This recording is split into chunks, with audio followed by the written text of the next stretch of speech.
Halo, jumpa lagi di channel Wellines Bayang Official. Kali ini kita akan membahas tentang materi perkuliahan. Topik kita kali ini adalah mata kuliah Asuhan Kebidanan Kehamilan.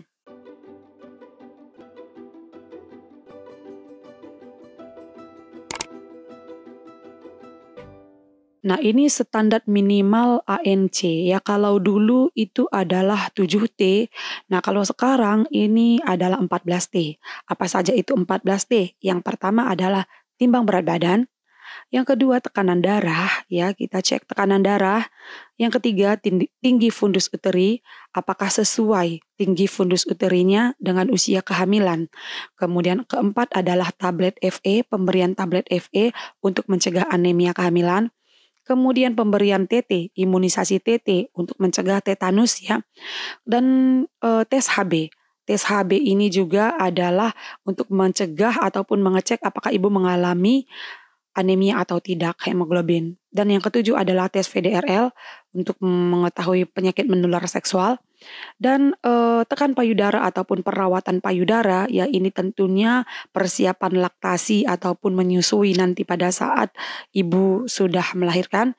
Yang kesembilan adalah tes kebugaran atau senam hamil.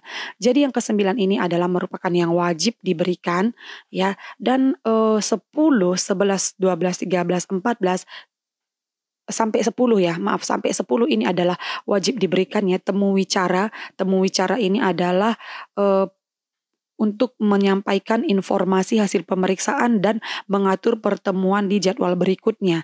Ya jadi di sini juga membina hubungan baik dengan klien tadi, antara bidan dengan klien.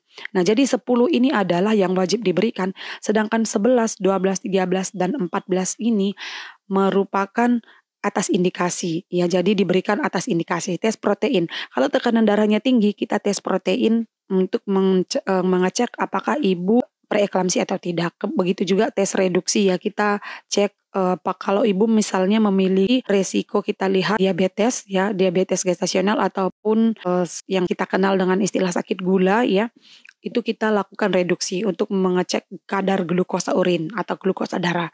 Dan terapi jodium ini atas indikasi kalau ada risiko kekurangan jodium atau penyakit gondok ya, dan juga terapi obat malaria. Jadi ini adalah 14T standar minimal asuhan antenatal care. Nah, ini adalah evidence based dalam praktek kehamilan ya, asuhan antenatal yang tidak bermanfaat bahkan merugikan ya.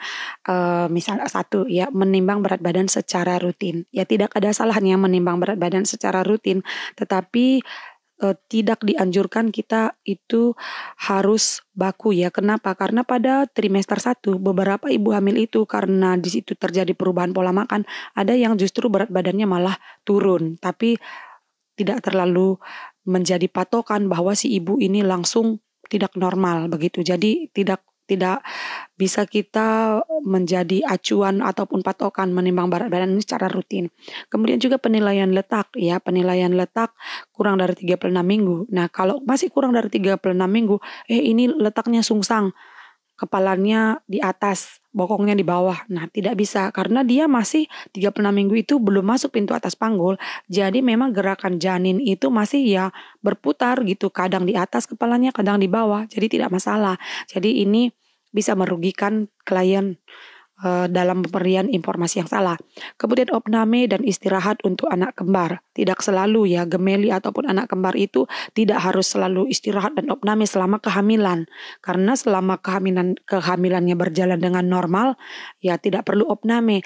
Hanya saja kalau memang kembar itu bukan kompetensi kewenangan bidan, itu memang harus dirujuk ataupun persalinannya ditangani oleh dokter obgyn nantinya.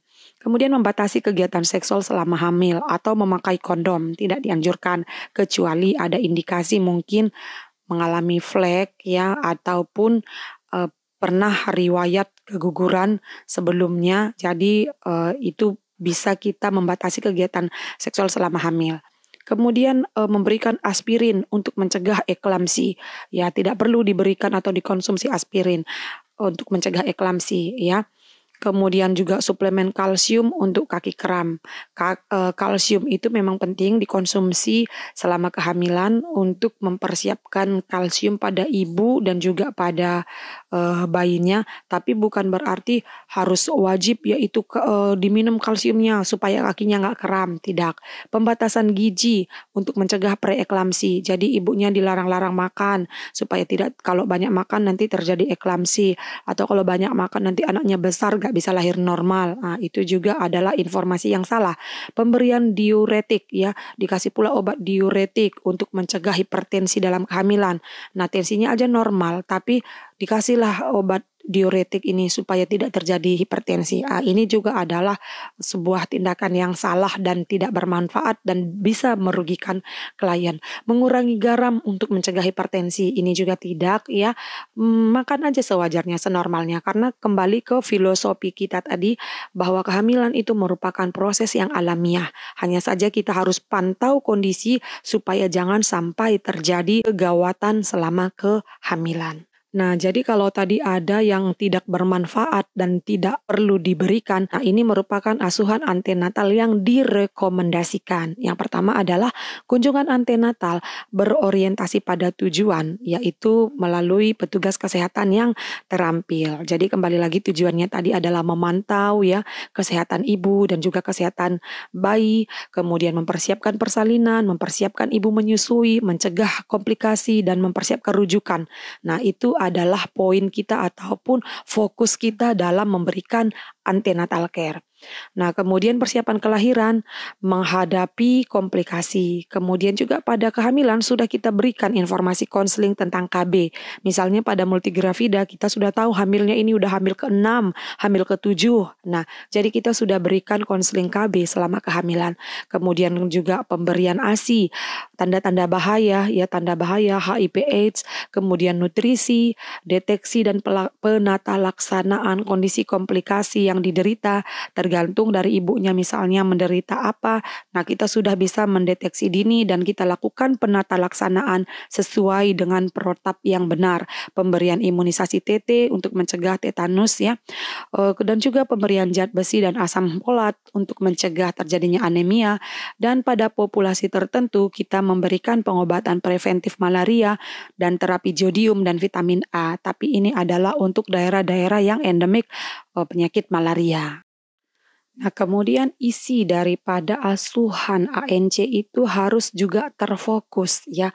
Artinya walaupun tadi semua proses itu adalah alamiah dan normal, tapi kita harus menyadari bahwa setiap wanita hamil, wanita melahirkan, dan juga nipas itu mengalami resiko komplikasi yang serius yang dapat mengancam jiwa.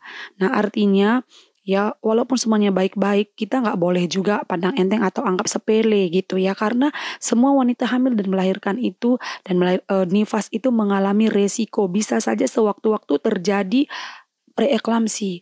Preeklamsi kalau tidak kita tangani ataupun tidak kita deteksi dengan baik, tidak kita antisipasi, bisa saja terjadi eklamsi. Dan kalau sudah eklamsi, sudah kejang, itu sudah sangat dekat dengan kematian. Nah, kadangkala wanita hamil yang berisiko rendah itu sering terabaikan sehingga mengembangkan komplikasi yang banyak dan malah mengakibatkan terjadinya kematian pada ibu. Nah, jadi artinya fokus kita tetap juga mengantisipasi bahwa setiap wanita hamil itu ya bisa saja mengalami komplikasi. Jadi artinya tetap kita pantau deteksi dini ataupun resiko komplikasi yang mungkin saja terjadi selama kehamilan. Oke, sekian dulu pembahasan kita kali ini. Terima kasih bagi kamu yang sudah dukung channel Welina Sembayang Official dengan cara subscribe, share, like, dan komen.